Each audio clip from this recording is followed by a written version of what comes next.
No! No! I swear it's yours.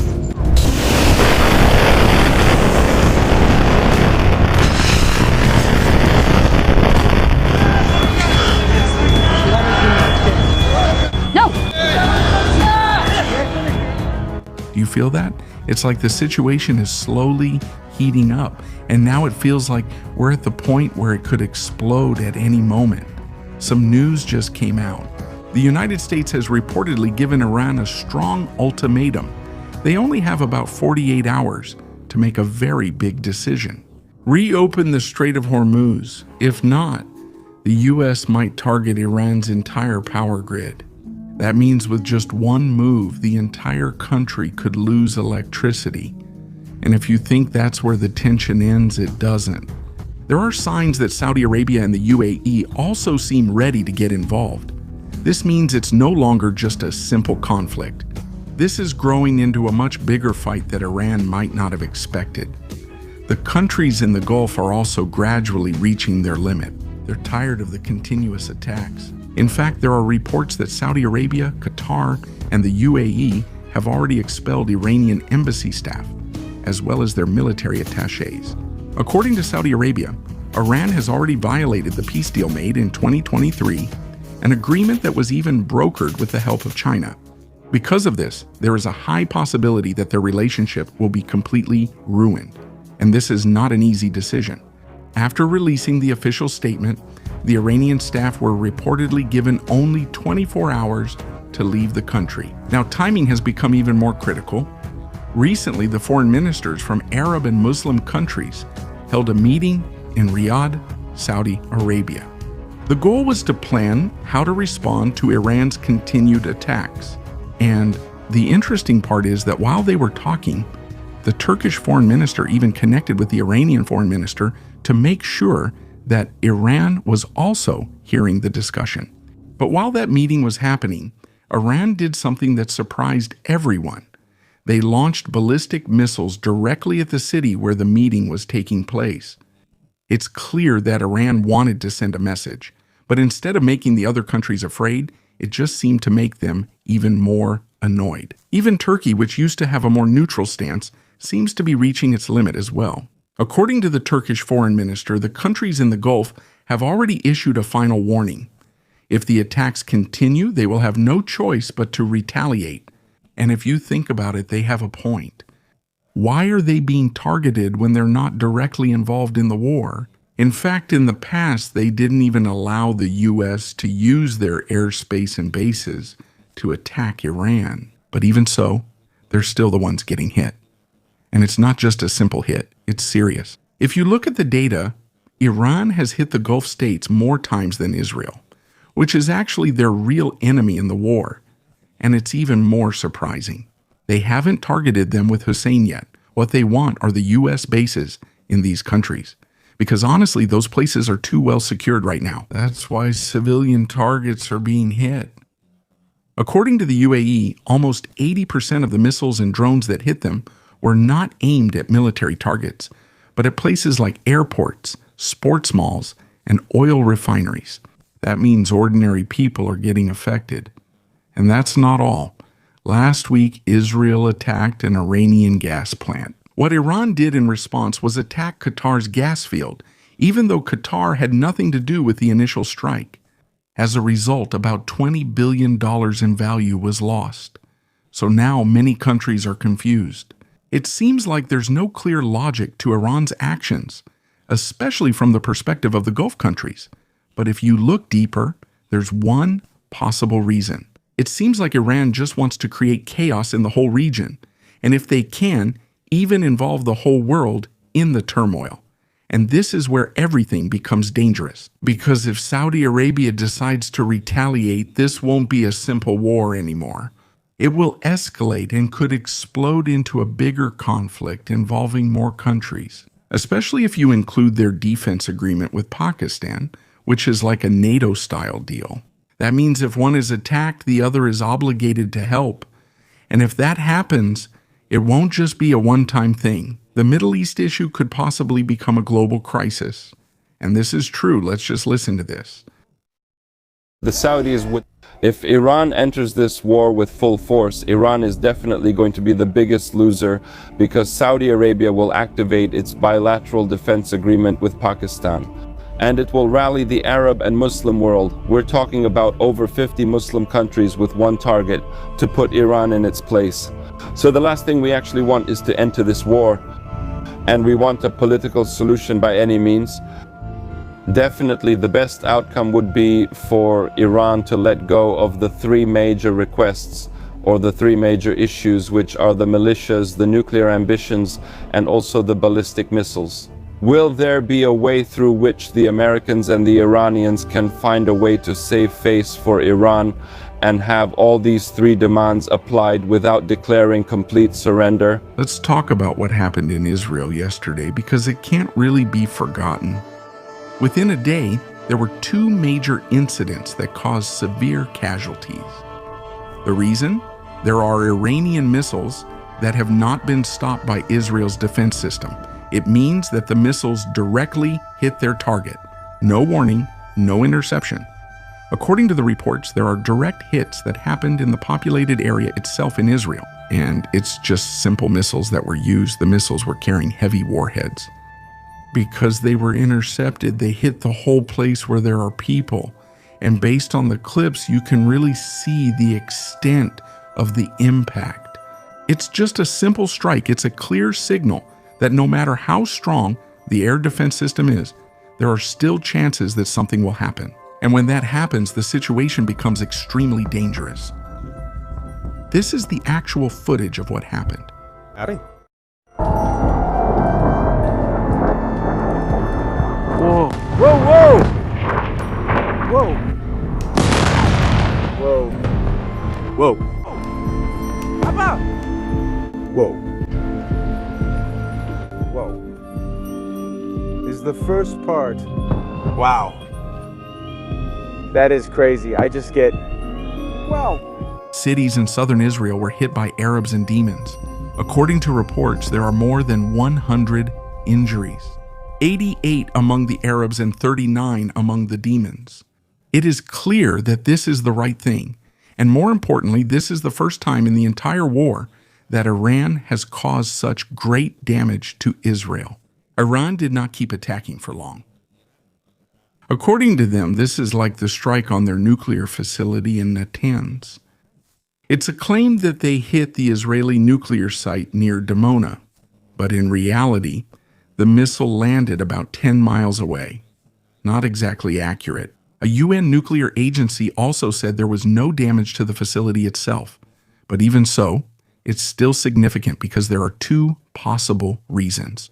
It could be a failure of air defense, or Iran may have found a new way to evade it.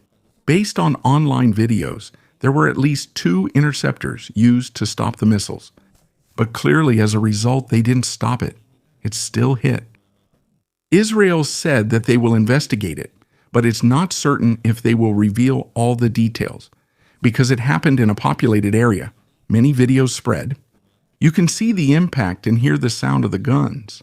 And in the aftermath, you can see how big the fire is. For now, this is one of the strongest strikes in the entire war.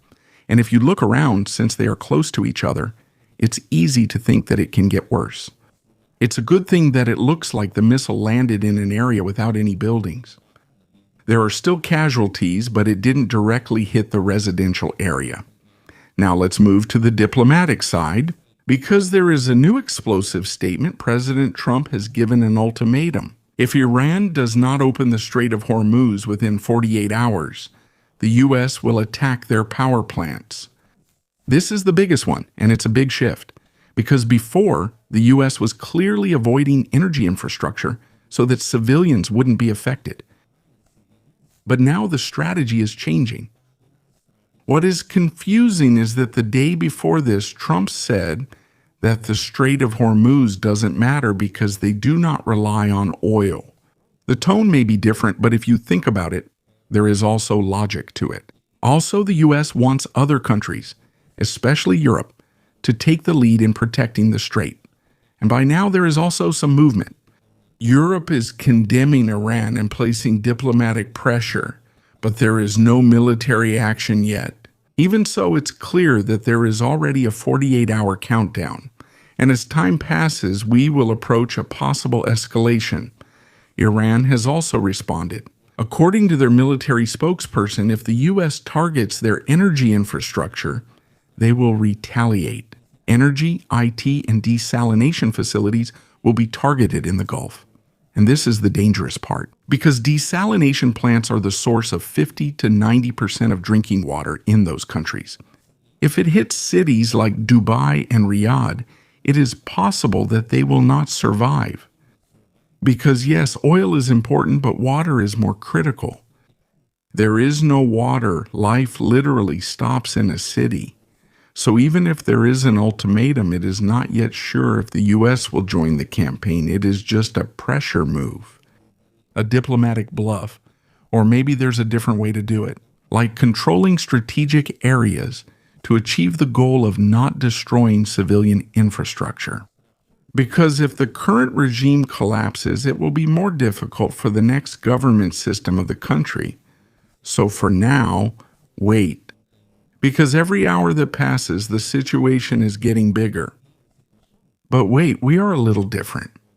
Are you thinking that we are in the last days? For me, it's because the things that are happening are in the Bible. And for you to fully understand what I'm talking about, let's watch this replay video that has a spoiler. They are the 4 horsemen in the apocalypse who will lead to war, hunger, death, and destruction. So let's get started. Did you know that in the Bible there are stories about 4 mysterious monsters that will appear in the last days? When the first 4 seals in the book of Revelation are opened, it is not a story or a fantasy story. Instead, it is part of a prophecy about the coming end times.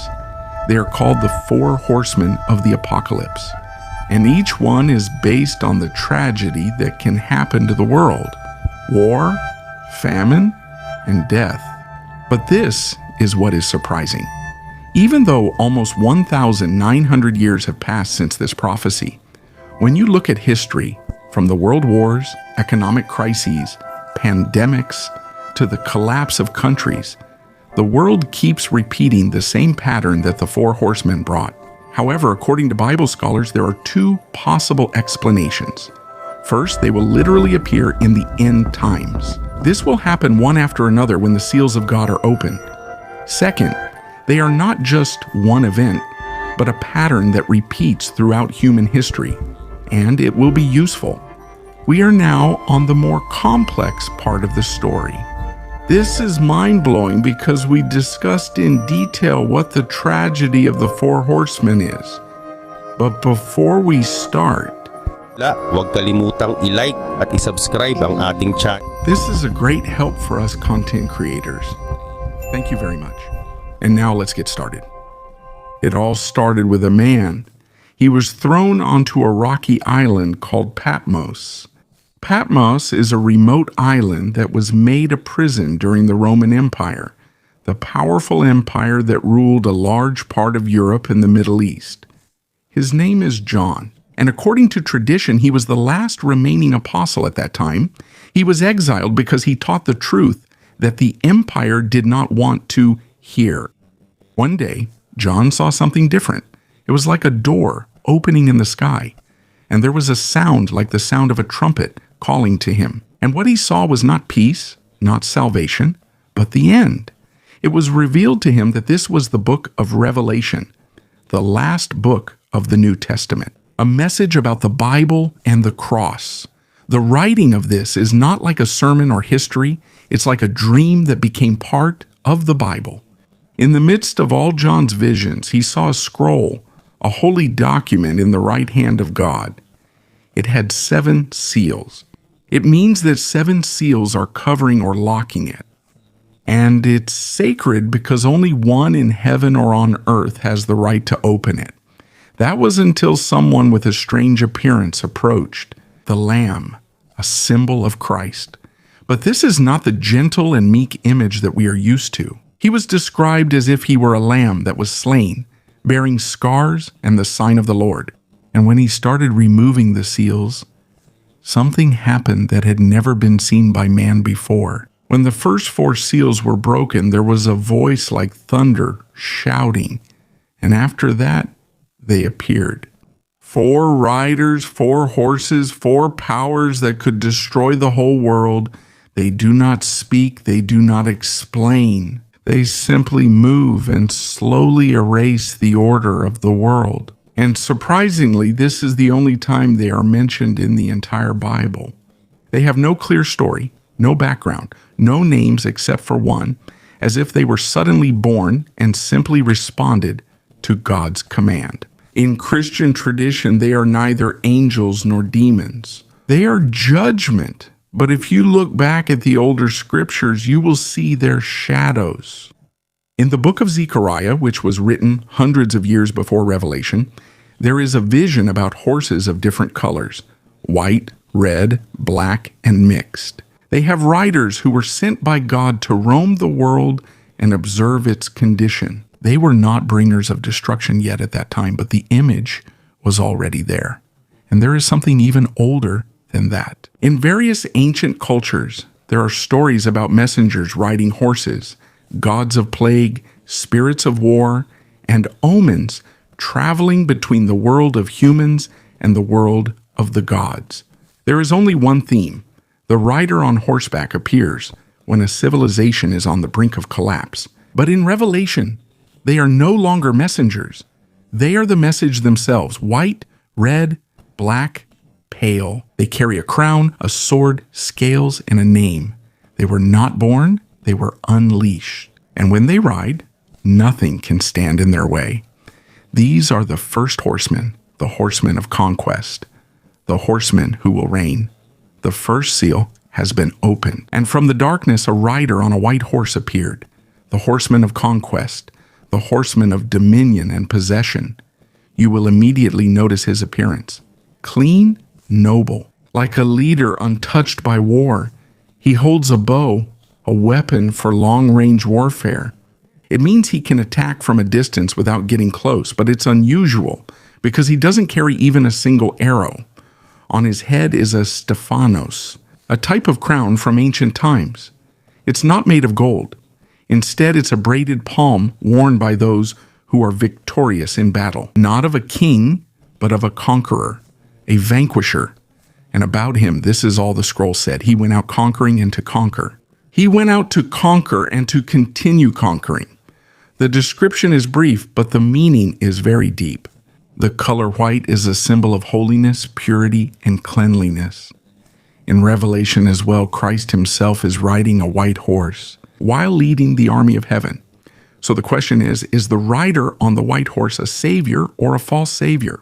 He looks good, but does he bring destruction?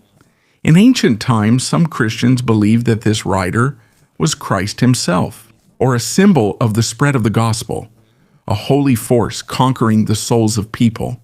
But as time passed and as wars, conquests, and persecutions increased, the perspective changed. Many believed that the white rider was not a savior, but a deceiver, a force that appears righteous but truly brings control, not through the sword, but through ideology. The bow he holds, even without arrows, is a sign of a force that operates from a distance through politics, propaganda, influence, and power that is not obviously dangerous.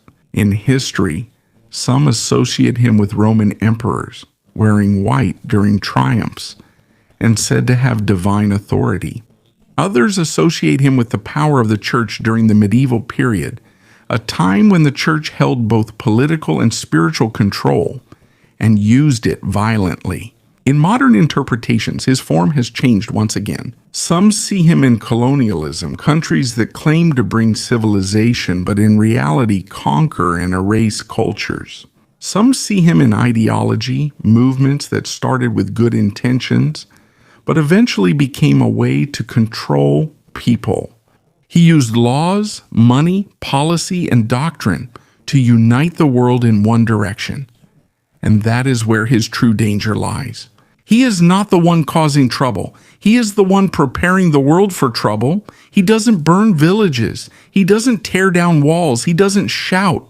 He comes first. Before war, hunger, and death arrive, He creates systems, makes agreements, and promises peace, unity, and progress. But in the end, there is only one direction to his journey: to conquer. And what's frightening is that most people don't even realize they've already been conquered. Horsemen of war. Another seal was torn open, and once again a rider emerged. A horseman. But now he's riding a red horse. It's not just a simple red like a flag. It's the color that resembles blood. The red that clings to the blade of a sword and soaks into the ground after a massacre. He has no crown, no scales, no hiding behind beautiful words. All he has is a massive sword, raised and gleaming, and his mission is clear: to take peace away from the world and let people kill each other. This isn't just war as a strategy. This is war as the disruption of order. He's not like an invading army coming from the outside. He's like a fire that suddenly ignites. Wherever he is, that's where peace begins to collapse. Agreements are broken. Trust is uprooted. Long-held anger explodes. Siblings become enemies. Neighbors turn against each other. Cities fall. Not because they were attacked by another country. Not because they were consumed by chaos from within. If the White Rider controls through systems and ideology, the Red Rider uses direct violence. He doesn't come to conquer territory. He comes to unleash chaos. He is not the one who directly starts the war. He is the one who removes the brakes, lets go of the reins, until people finally clash with each other. During the time of the Roman Empire, when Revelation was written, this would have struck people's consciences deeply. Rome prided itself on the Pax Romana. This is a term that means Roman peace, an image that suggests the whole empire was peaceful and orderly. But behind that promise, there was a long list of civil wars, uprisings, and brutal killings of those who resisted the system. This includes the reigns of Nero and Caligula, Roman emperors known for their cruelty and chaos in government. There were also uprisings in Judea, a region inhabited by many Jews who often rebelled against Rome. To the world, it looked like peace, but behind the scenes, violence never really stopped. And this red horse is not tied to a single country or era. He rides wherever ideology turns violent, wherever conquest leads to uprising, wherever those in power lose control and chaos takes its place. You can see his shadow in the French Revolution. A revolution in France where the cry for freedom ended in bloody killings and beheadings in the middle of the streets. You can see him in World War I, a global war that erupted because of a single assassination, the killing of an archduke that triggered a chain reaction among the alliances of nations, and the whole world exploded into war. In modern times, he rides on civil wars, ethnic cleansing, and ideologies people keep fighting for even at the cost of millions of lives. Ethnic cleansing is when a group of people is systematically removed or killed just because of their race or origin. This is not just a momentary loss of peace. This is the moment when peace is torn apart and trampled on the ground. And the scariest part is, he brings no honor, no rules of war, no honorable fight. There is no clear villain or hero. His sword does not choose, whether soldier or civilian, young or old. Anyone can be struck. He will take away peace and leave us with the very task of killing each other. Sometimes his arrival is obvious in the form of tanks, missiles, and drone strikes.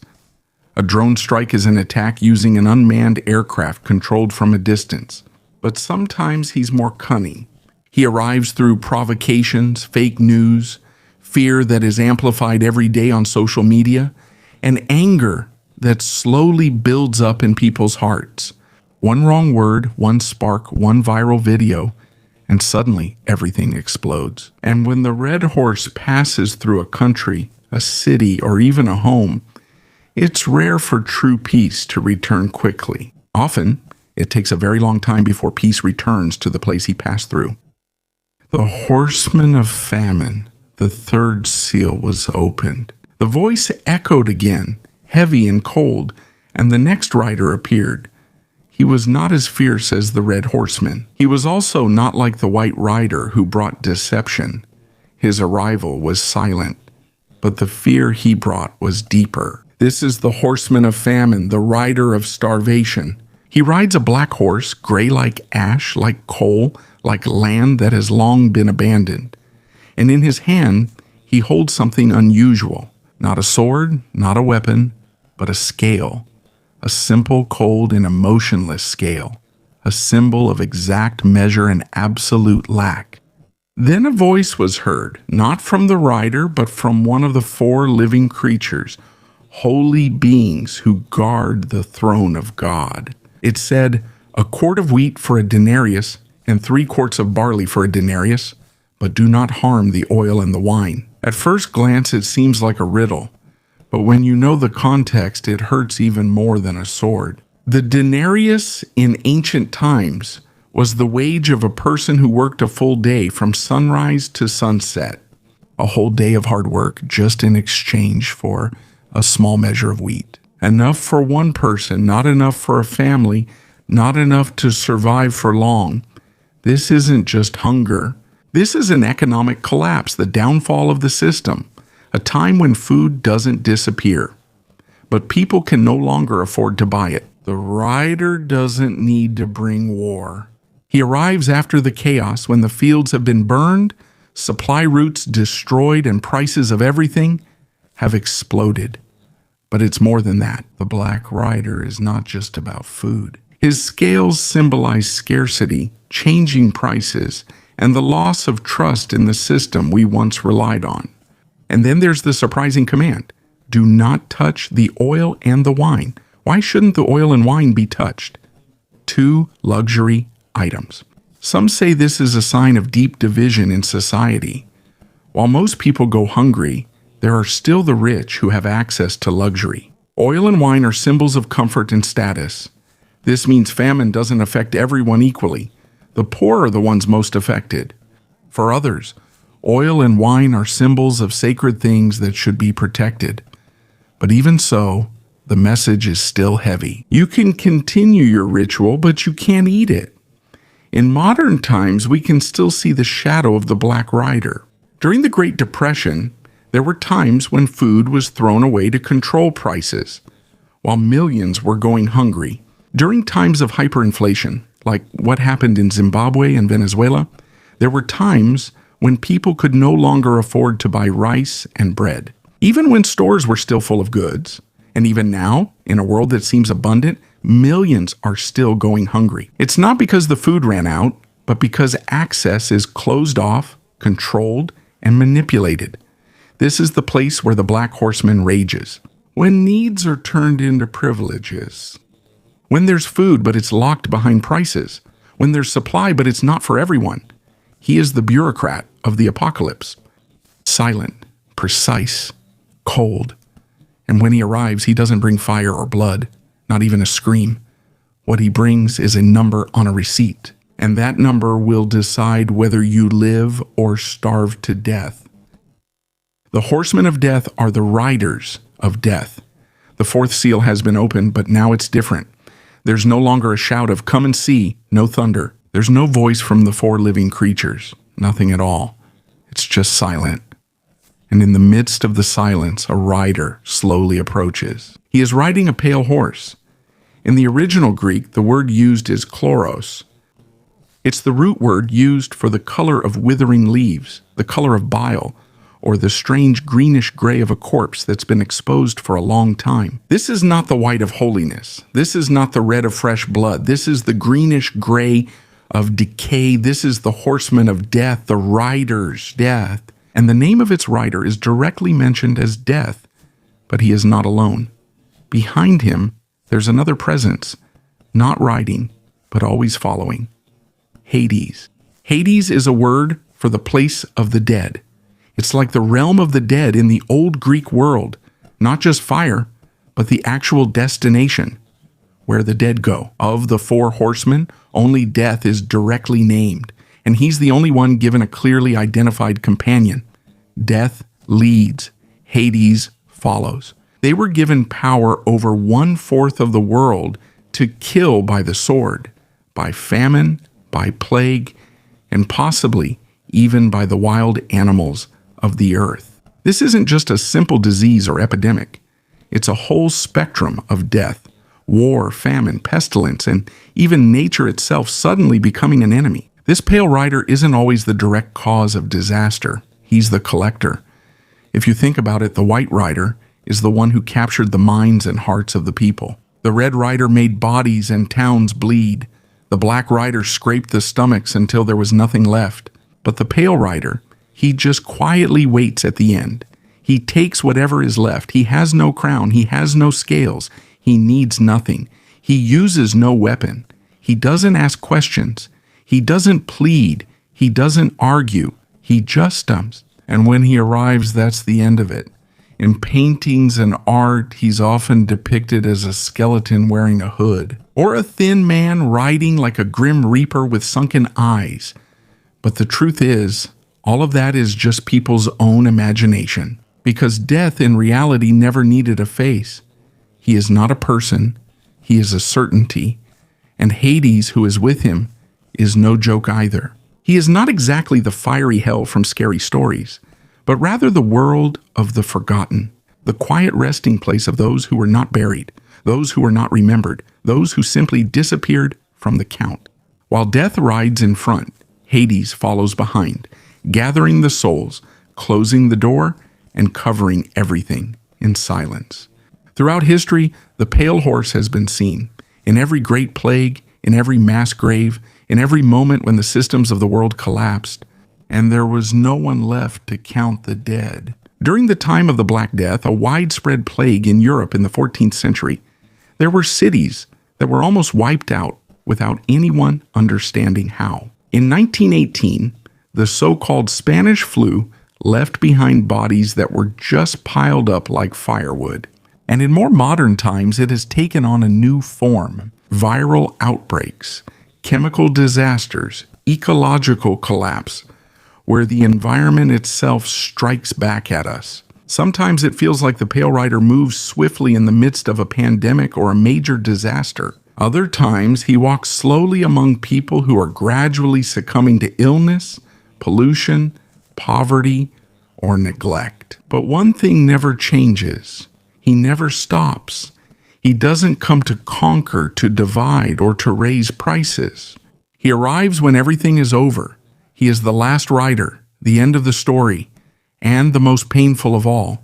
He doesn't need to chase you, because the day will come when you yourself will cross their path. And at that point, it's not a question of whether they will catch up to you. The only question left is when. These 4 riders each have their own form. Each brings their own fear. But when you put them together, the picture is bigger than their individual roles. For some, they shouldn't be seen separately, but as a series of events, a prophecy in motion, a chain reaction that slowly brings down the world. First, dominion. A new power rises, promising to bring order and direction. But beneath the crown lies ambition, the hunger to dominate. Next comes war. The illusion of peace shatters. Rebellion ignites. The sword is raised. Empires are crumbling. Blood flows after this famine. The fields are dry. Trade comes to a halt. Gold is worthless. Food becomes currency and scarcity spreads like wildfire. And in the end, death, not as punishment, but as the ultimate result of everything that came before. What the 3 have reaped, the last one will bring to an end. This is the sequential model. A slow decay of civilization. It's like an ancient version of systemic collapse in modern times. But there's another way to look at them. Not as a straight line, but as a repeating cycle. A pattern that keeps coming back from then until now. In every great civilization, Rome, Babylon, and even more modern countries, you can see these 4 stages. Conquest, war, famine, death. Then it starts all over again. There are scholars who believe that the Horsemen are not just warnings about the future. They are a reflection of the recurring natural flaws of humanity. Symbols of society's repeated failures. Warnings that are etched not only in the Bible, but also in mythology, history, and the stories of every culture. Outside of Christianity, you can find the same echo. In Norse mythology, there is Ragnarok, a time when monsters devour the sun and death walks freely. In Hinduism, the Kali Yuga is a time of moral decay, war, famine, and the weakening of humanity. In the Hopi prophecy, there is purification after intense chaos and suffering. Different cultures, different names, but the same rhythm. It's like we've known the pattern for a long time. For some, the horsemen are literal forces that will come at the end of days. For others, they're already here. They've been here for a long time, hidden behind policies, prices, headlines, and decisions that are slowly destroying the world. But there's one truth that never changes. Whether they come one after another or all at once as a cycle, when the four of them travel together, the world doesn't end in fire. It ends in silence. The vision of John of Patmos ended long ago. The ink on the old scroll dried up a long time ago. But the four riders never stopped. They no longer ride in the desert or fight in real wars. Now they run through images, poems, movies, and stories. From myth, they became symbols, signs of an ongoing downfall. Even as kingdoms, religions, and people's fears change. In the medieval era, it was common. They were often depicted trampling everyone, rich, poor, king, farmer. No one was spared. In ancient manuscripts, you can see thin, ghost-like horses, raised swords, scales held high, and skull-like faces grinning under hoods. When the Black Death came, the fear became more real.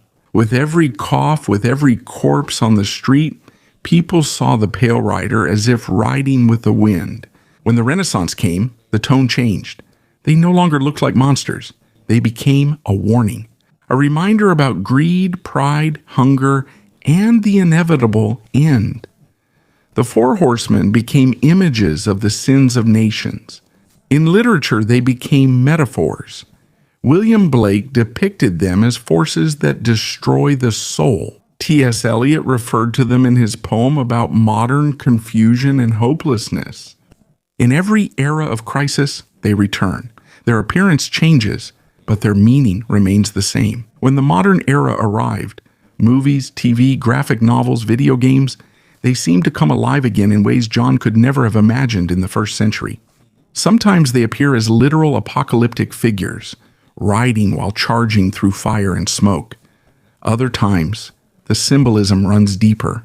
A virus, a war, a sudden collapse of the ecosystem, the economy, or a masked character representing a fear we can't express, but we know it's there. They are constantly being reimagined, sometimes as siblings, sometimes as angels, sometimes as mutants, sometimes as spirits. In some stories, they are allies of heaven. In others, they are the bringers of chaos. But no matter what form they take, they always strike the same part of a person. The deep fear that something is coming, that something is wrong, that something moves in the dark. And no matter how advanced we become, we are not ready. And maybe we will never be ready. Because the scariest thing about the four horsemen is not the destruction they bring. It's the truth they reveal. Whether they are myth or allegory, stories from the Bible, or just shadows of human fear, there is one thing that remains true. When the seals are opened, the world changes. And when they all ride together, nothing and no one will ever go back to the way things were.